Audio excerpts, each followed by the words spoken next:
We were looking at investment properties in general, and we were speaking to a bunch of our friends, and then Jaden brought up that he actually had one for you guys. So obviously we looked up the company and he talked us through the whole process basically before we even had our first call with him. We had been looking at houses to buy here in Sydney to live in, but having a brief look at the prices, we thought, oh, we still have a bit more work to do before we can afford that. So then we kind of turned to thinking about investment properties and trying to maybe build up equity in a property first. The idea was to wait a few years for that to build up in equity and then hopefully be able to afford something here in Sydney, because the markets are very different in the two states at the moment.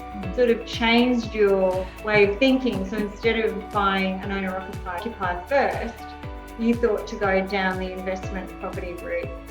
Yeah. Exactly. That's a very smart idea.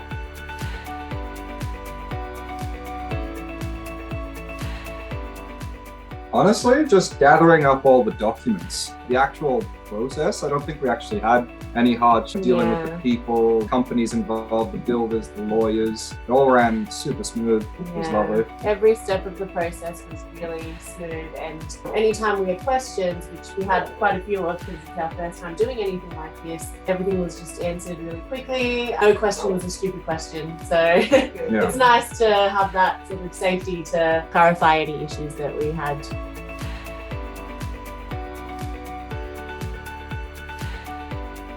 Oh yeah, for sure. Yeah. Especially in Sydney when you need so much money for a deposit and prices are still going up, I think you definitely need to have some kind of plan for the next 5-10 years.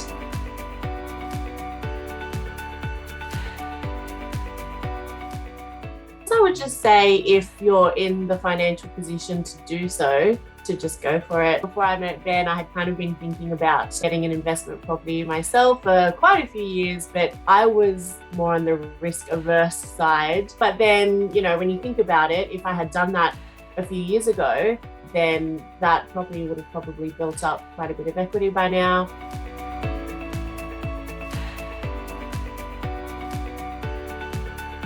I guess it was just the uncertainty of whether that investment would pay off. So I think for me as well, it was not really knowing enough about property too. If I spent such a large amount on something and if it was going to decline in value, or if, I wouldn't be able to afford the mortgage repayments, things like that. I guess if I had a bit more knowledge about the whole process, then it may have changed my decision a little bit. But I think with the both of us having two brains together, two incomes together as well, that's definitely helped a lot.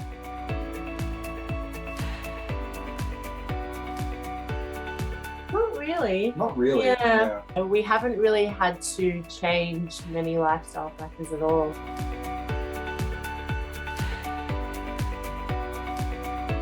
Well, I think the most important thing is, it's super simple, but actually having a budget. A couple of years ago, I wasn't as, money savvy. I would notice $40 come out of my account here, and for a subscription, Netflix or something, $20 here. And it's fine to have those subscriptions, but you just have to kind of keep track of everything. So you just, really sure about where you're at. And going through this process with PWF, a lot of that knowledge was quite new to me. So now that I've built up that knowledge, I would feel more confident, further down the track a few years later, embarking on this journey again.